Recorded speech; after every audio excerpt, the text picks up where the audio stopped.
The level of mistrust of the government by the people is playing itself out right now.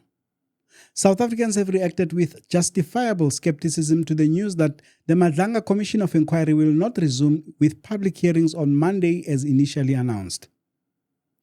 I say the skepticism is justified because in the past, when we have trusted and believed our leaders, it turned out they were busy trying to sell the country to the highest bidders. So now we ask the question, was the delay the result of a genuinely incompetent bureaucratic system, or is someone trying to derail the commission? How was the commission chairperson allowed to announce the commencement date of the public hearings if everything was not yet in place? Was he overzealous? Did he jump the gun? Or are there people in the department who are working to sabotage the investigations? Hello everyone, welcome back to Joe Talks Politics. I am your host, Joseph Musia. Let's get right into this.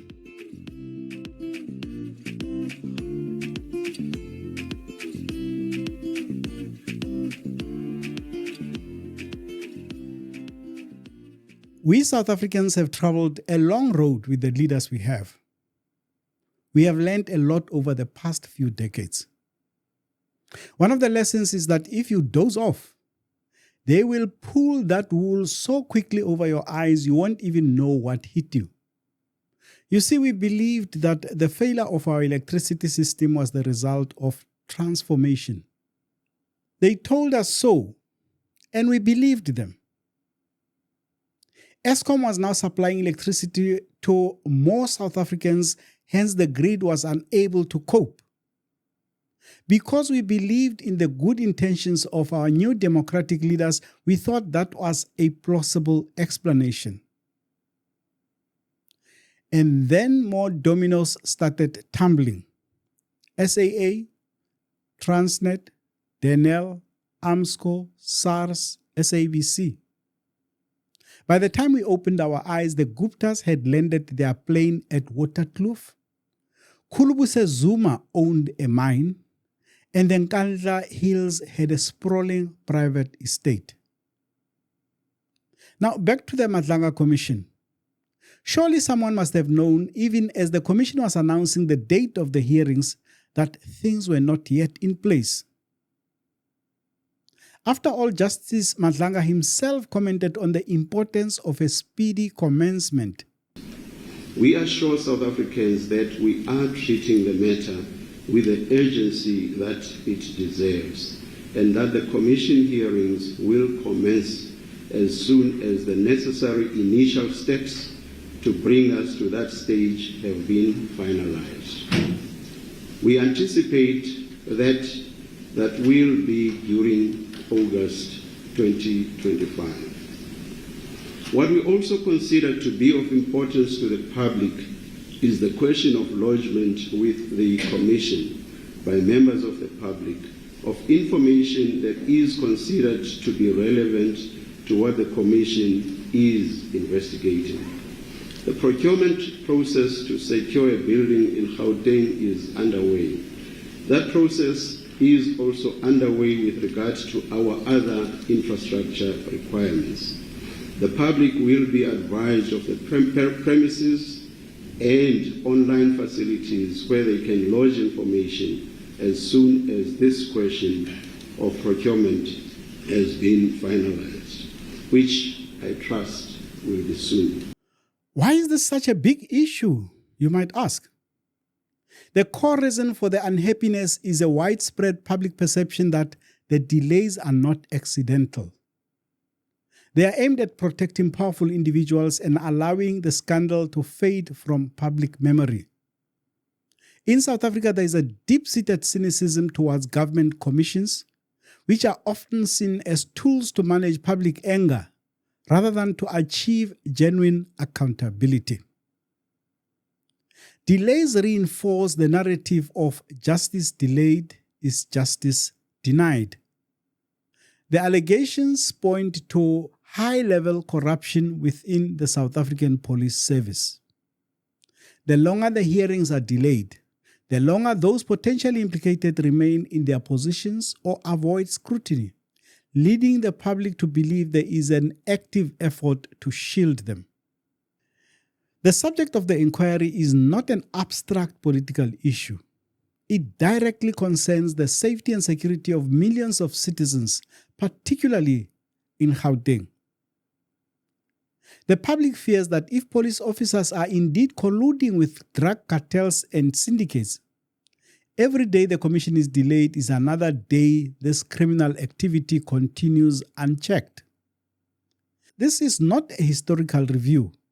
It's about stopping present-day crime. The allegations strike at the very heart of criminal justice system. If the police cannot be trusted, the public's primary line of defense against crime is compromised. The delays in addressing this crisis directly translate into a feeling of increased vulnerability and lawlessness. South Africans have grown weary of seeing powerful figures and institutions evade consequences for corruption and malpractice. The delays of the Madlanga Commission are seen as another glaring example of this culture of impunity.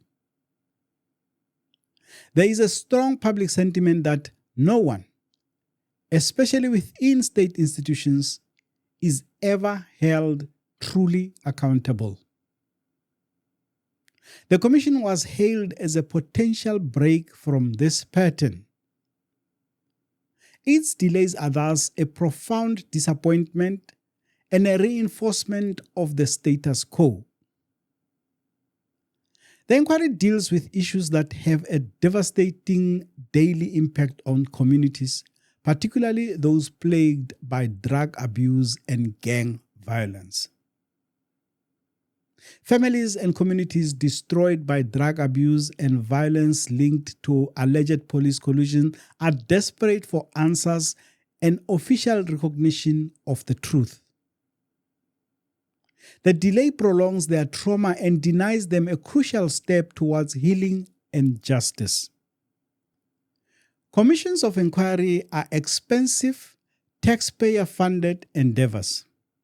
The delay increases these costs without delivering the expected value, leading to anger over the misallocation of scarce public funds. The longer the commission takes, the higher the fees for legal teams, evidence leaders, and the commissioner himself.